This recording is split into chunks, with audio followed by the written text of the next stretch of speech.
This is Ryan from Now Gamer. And this is Adam, also from Now Gamer. And you're going to tell me about Medal of Honor because I haven't played it. I'm going to tell you all about it, everything you want to know. What do you want to know? Is it any good? It's okay.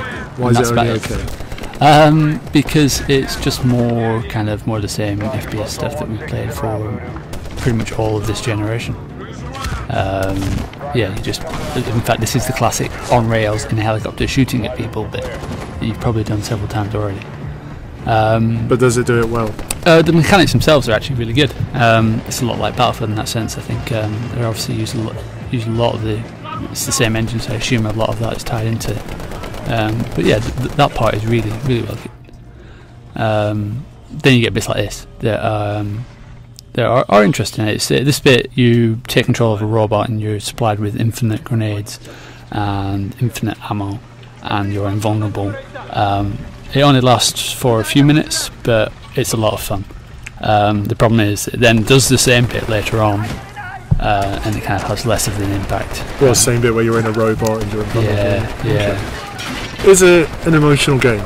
Not at all. Were you crying? Only at having to play the game. Dear. Basically they have flashbacks and they try and get you to care about the characters through that, but that's never going to work in a video game. The only way video games can get you to care about any characters is through interaction with them, which is what the last one did quite well. You had I think it was Rabbit or something, he was in it and you cared about him at the end. Yeah. But this one has none of that, so yeah, that's a shame. Well, I mean, when you're playing through and you have the other characters and they're about and stuff, because I can see them on the screen now and they're standing around shooting, do you feel like they have a lot of impact on the kind of scenarios as they play out? Do they kill a lot of soldiers or do they just get in the way? Surprisingly, they do kill their fair amount, which is rare for these kind of games, but for the actual impact they have, it might as well not be there. They tell you where enemies are, which is quite good. It pinpoints them, says up to the left or on the second deck and things like this. So you actually hear them say that? Yeah, so you can kind of use their language to find out where enemies are, but apart from that, their impact is very minimal. And how does it compare to Medal of Honor?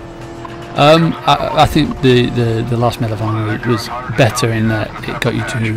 It told the soldier story a bit better. Okay, hang on. Why are you now driving? Is this still Medal of Honor? This is this a mistake? This is Need for Speed: The Run via Medal of Honor. Wow. And the driving mechanics aren't too bad. They're actually, it does enough to give you enough freedom to enjoy the break from shooting things. Though there is a drive-inspired stealth section later on, which isn't quite as good. A drive-inspired stealth section? Yeah, so you have to hide in shadows and wait for enemies to bypass you.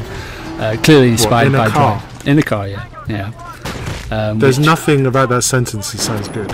Well, except for the fact that someone should make a good drive game. I'd really appreciate it. So overall then, is it worth getting? Yeah, I would say so. What are you shouting? Sorry. Is it worth getting? I know you're excited. Yeah, I would say it's certainly worth renting. If you like first-person shooters, then it's enjoyable enough. It's a bit short. It's only about 6 hours. Is it easy? You'll die a few times, but it's no harder or easier than any other FPS game, to be honest. And to finish off with then, what's it like for achievements and trophies? Pretty easy actually. Yeah, spits them out for the single player. Cool, I'm in.